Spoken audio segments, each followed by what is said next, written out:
Hiber-Nation 57.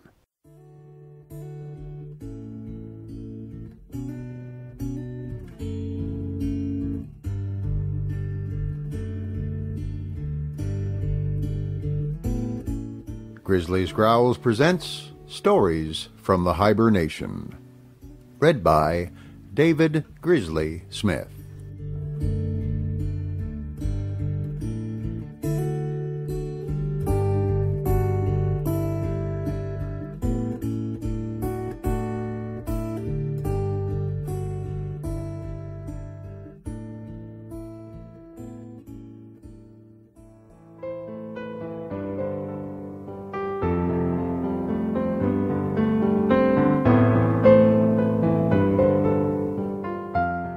Wild Animals I Have Known by Ernest Thompson Seton, as read by David Grizzly Smith.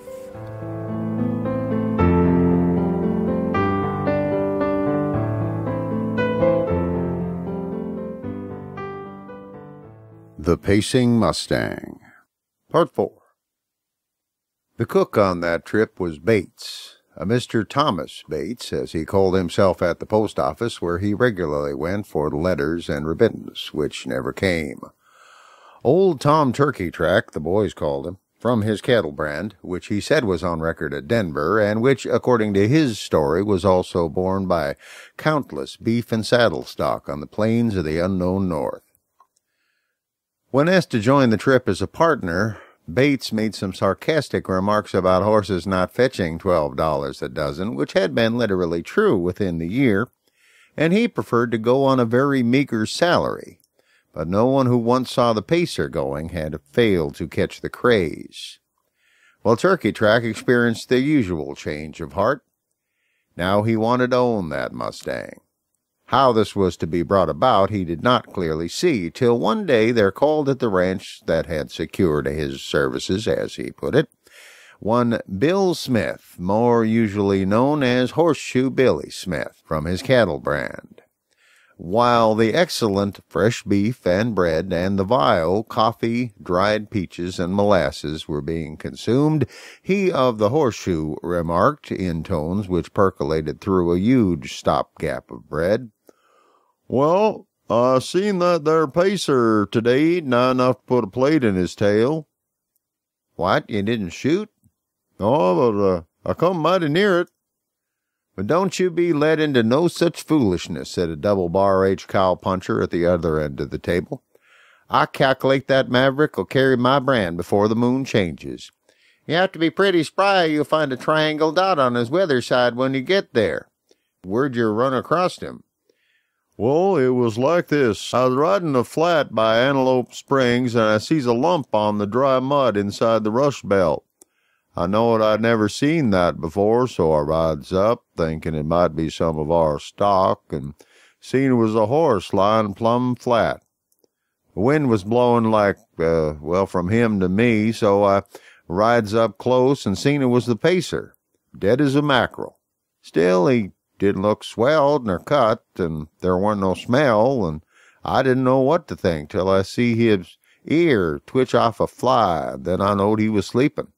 Well, I gets down me rope, and I caws it, and seen it was old and pretty shaky in spots, and my saddle a single cinch, and my pony about 700 agin a 1,200-pound stallion, and I says to myself, says I, "'Tain't no use, so only break my cinch and get throwed and lose my saddle." So I hits the saddle horn a crack with the hondo, and wished you'd had seen that Mustang. He leapt 6 foot in the air and snorted like he was shunting cars. His I was fairly bugged out, and he lighted out lickety-split for California, and he ought to be there about now if he kept on like he started, and I swear he never made a break the whole trip. Well, the story was not quite so consecutive as given here. It was much punctuated by present engrossments, and from first to last was more or less infiltrated through the necessaries of life, for Bill was a healthy young man without a trace of false shame. But the account was complete. Everyone believed it, for Billy was known to be reliable. Of all those who heard, old Turkey-Track talked the least, and probably thought the most, for It gave him a new idea.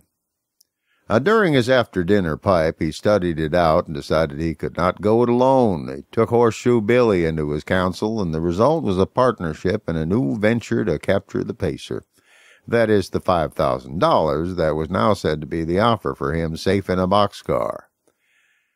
Antelope Springs was still the usual watering place for the Pacer. The water being low left a broad belt of dry black mud between the sedge and the spring. At 2 places this belt was broken by a well-marked trail made by the animals coming to drink. Horses and wild animals usually kept to those trails, though the horned cattle had no hesitation in taking the shortcut through the sedge. In the most used of these trails, the 2 men set to work with shovels and digged a pit 15 feet long, 6 foot wide, and 7 foot deep. It was a hard 20 hours' work for them, as it had to be completed between the Mustang's drinks, and it began to be very damp work before it was finished. With poles, brush, and earth, it was then cleverly covered over and concealed, and the men went to a distance and hid in pits made for the purpose. Well, about noon the Pacer came, alone now since the capture of his band. The trail on the opposite side of the mud belt was little used, and Old Tom, by throwing some fresh rushes across it, expected to make sure the stallion would enter by the other, if indeed he should by any caprice try to come by the unusual path. What sleepless angel is it watches over and cares for the wild animals? In spite of all the reasons to take the usual path, the Pacer came along the other. The suspicious-looking rushes did not stop him. He walked calmly to the water and drank. Well, there was only one way now to prevent utter failure. When he lowered his head for the second draft, which horses always take, Bates and Smith quit their holes and ran swiftly toward the trail behind him, and when he raised his proud head, Smith sent a revolver shot into the ground behind him. Well, away went the Pacer at his famous gait, straight to the trap. Another second and he'd be into it. Already he's on the trail, already they feel they have him, but the angel of the wild things is with him. That incomprehensible warning comes, and with one mighty bound he clears the 15 feet of treacherous ground and spurns the earth as he fades away unharmed, never again to visit Antelope Springs by either of the beaten paths.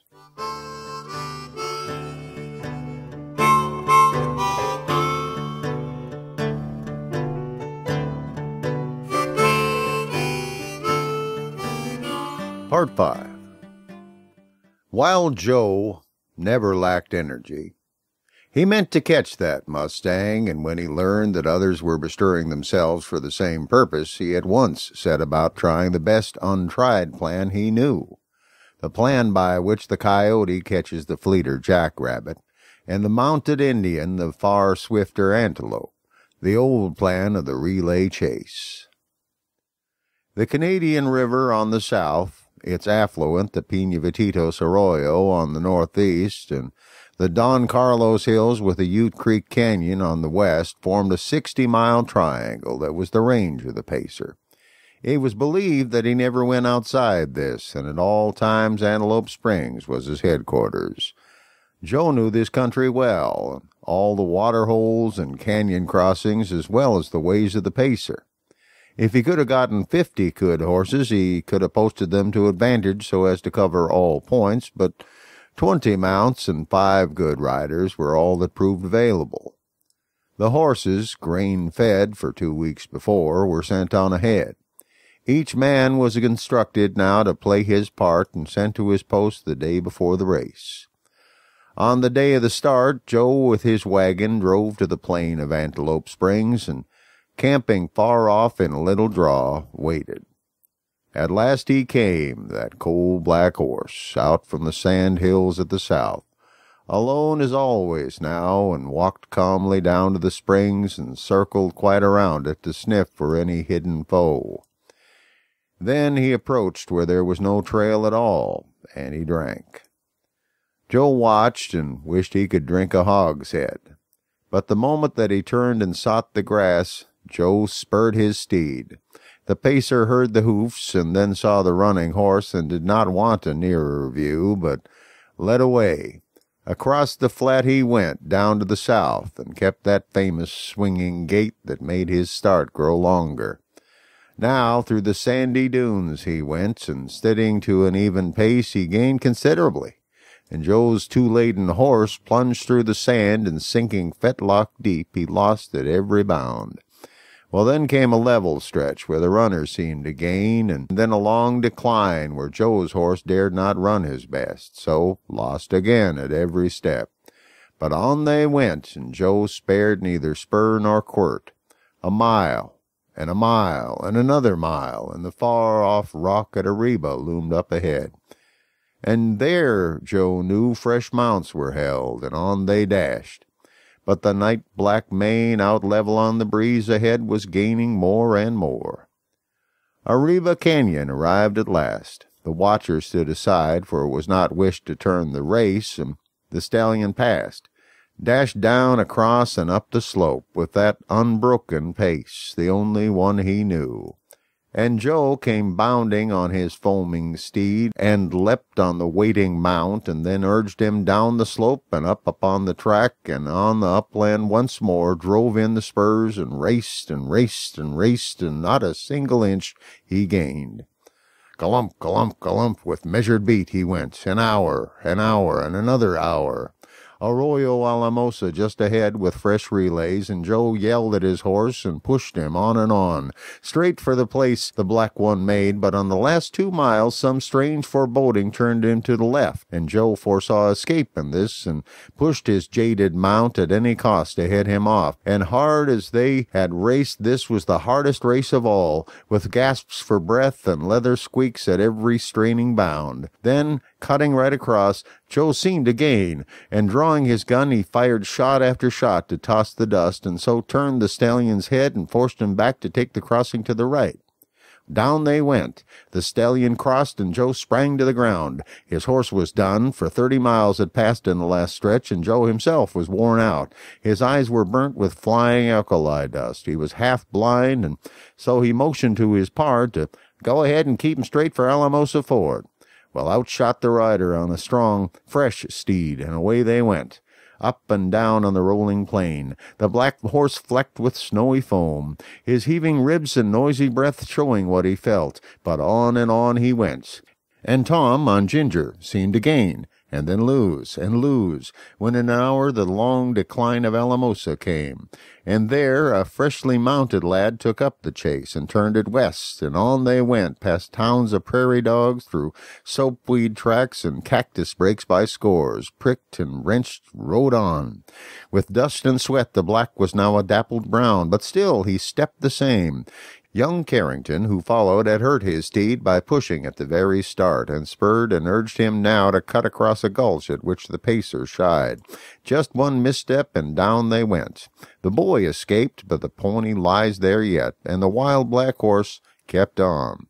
This was close to old Gallego's ranch, where Joe himself had cut across refreshed to push the chase. Within 30 miles he was again scorching the pacer's trail.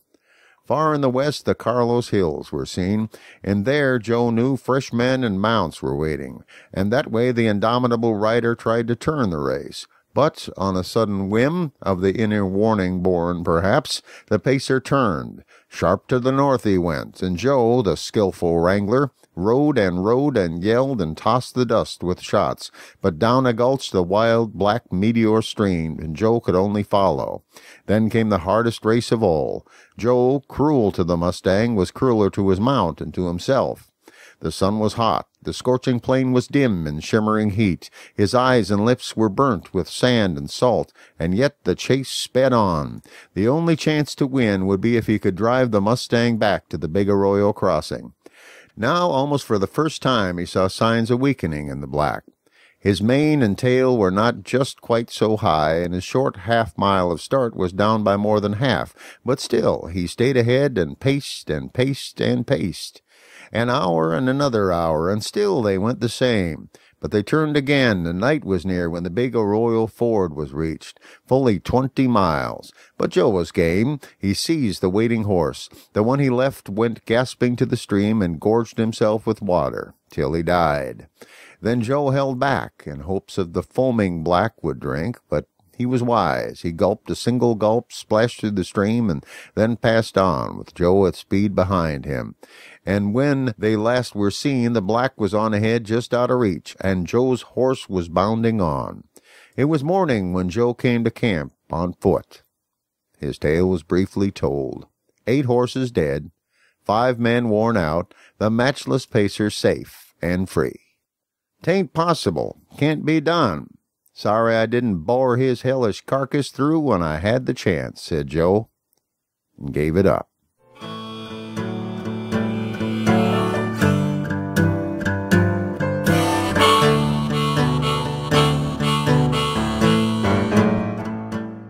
Part 6. Old Turkey Track was cook on this trip. He had watched the chase with as much interest as anyone, and when it failed, he grinned into the pot and said, "That Mustang's mine unless I'm a darn fool." Then, falling back on Scripture for precedent, as was his habit, he still addressed the pot.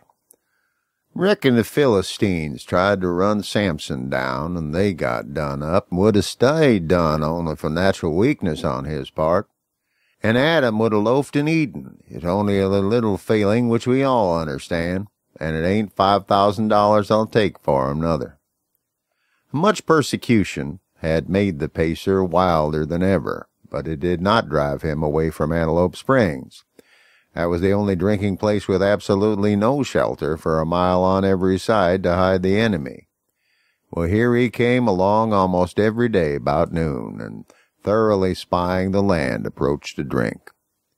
His had been a lonely life all winter since the capture of his harem, and of this old Turkey Track was fully aware. The old cook's chum had a nice little brown mare, which he judged would serve his ends, and taking a pair of the strongest hobbles, a spade, and a spare lasso, and a stout post, he mounted the mare and rode away to the famous springs. A few antelope skimmed over the plain before him in the early freshness of the day. Cattle were lying about in groups, and the loud, sweet song of the prairie lark was heard on every side. For the bright, snowless winter of the mesas was gone, and the springtime was at hand. The grass was greening, and all nature seemed turning to thoughts of love. It was in the air, and when the little brown mare was picketed out to graze, she raised her nose from time to pour forth a long, shrill whinny that surely was her song, if song she had, of love. While old Turkey Track studied the wind and the lay of the land, there was the pit he had labored at, now opened and filled with water that was rank with drowned prairie dogs and mice. Here was the new trail the animals were forced to make by the pit. He selected a sedgy clump near some smooth, grassy ground, and first firmly sunk the post, and then dug a hole large enough to hide in, and spread his blanket in it. He shortened up the little mare's tether till she could scarcely move. Then, on the ground between, he spread his open lasso, tying the long end to the post, and then covered the rope with dust and grass, and went into his hiding place. About noon, after long waiting, the amorous whinny of the mare was answered from the high ground away to the west, and there, black against the sky, was the famous Mustang. Down he came at that long, swinging gait, but grown crafty with much pursuit, he often stopped to gaze and whinny, and got answer that surely touched his heart. Nearer he came again to call, and then took alarm, and paced all around in a great circle to try the wind for his foes. Seemed in doubt. The angel whispered, "Don't go." But the brown mare called again. He circled nearer still, and neighed once more, and got reply that seemed to quell all fears, and set his heart aglow. Nearer still he pranced, till he touched Solly's nose with his own, finding her as responsive as he well could wish, thrust aside all thoughts of danger, and abandoned himself to the delight of conquest, until, as he pranced around, his hind legs for a moment stood within the evil circle of rope. One deft, sharp twitch, the noose flew tight, and he was caught. A snort of terror and a bound in the air gave Tom the chance to add the double hitch. The loop flashed up the line, and snake-like bound those mighty hooves. Terror lent speed and double strength for a moment, but the end of the rope was reached, and down he went, a captive, a hopeless prisoner at last. Old Tom's ugly little crooked form sprang from the pit to complete the mastering of the great glorious creature, whose mighty strength had proved as nothing when matched with the wits of a little old man. With snorts and desperate bounds of awful force, the great beast dashed and struggled to be free, but all in vain. The rope was strong. The second lasso was deftly swung, and the forefeet caught, and then, with a skilful move, the feet were drawn together, and down went the raging pacer to lie a moment later hog-tied and helpless on the ground. There he struggled till worn out, sobbing great convulsive sobs, while tears ran down his cheeks. Tom stood by and watched, but a strange revulsion of feeling came over the old cow-puncher.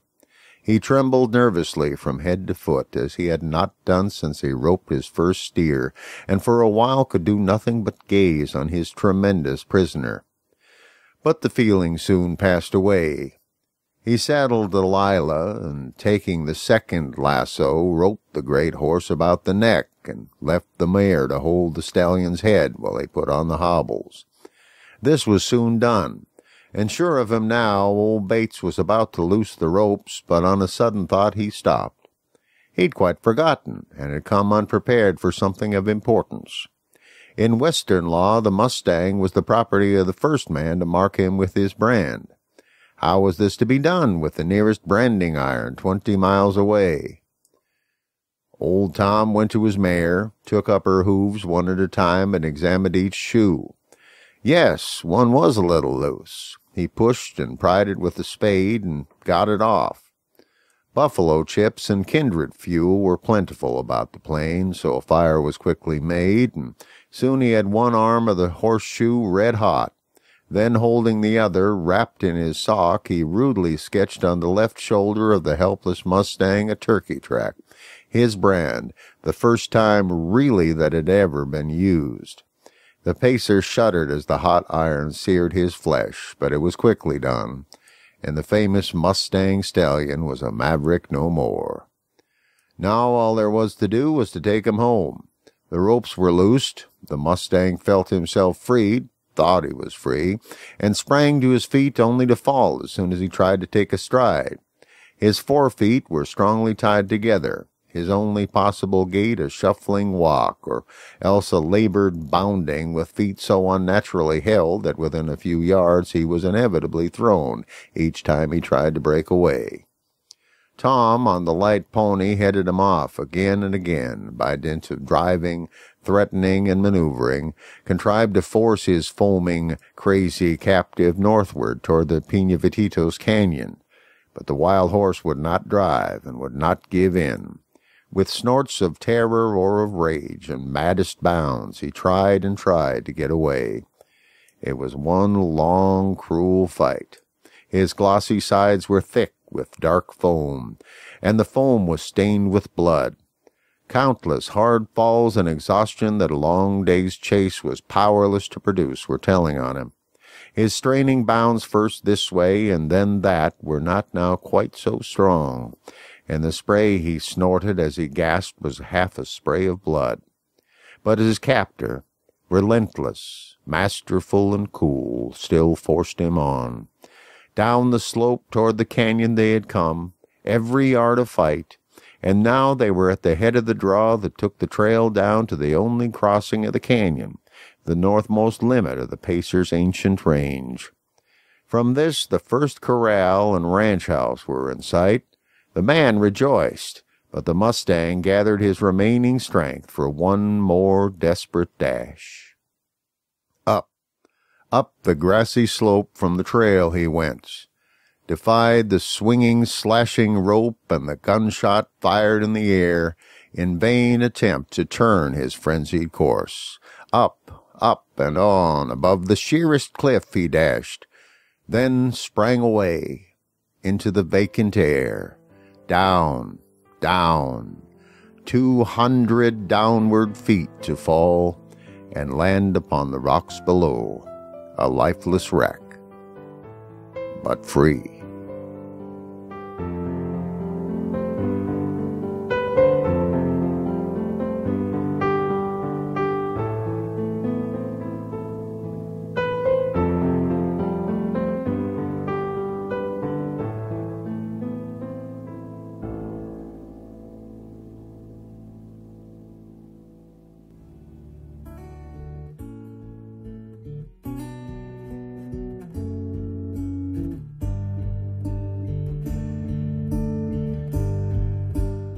Thank you for listening to Stories from the Hiber-Nation. Comment on the website at grizzliesgrowls.com.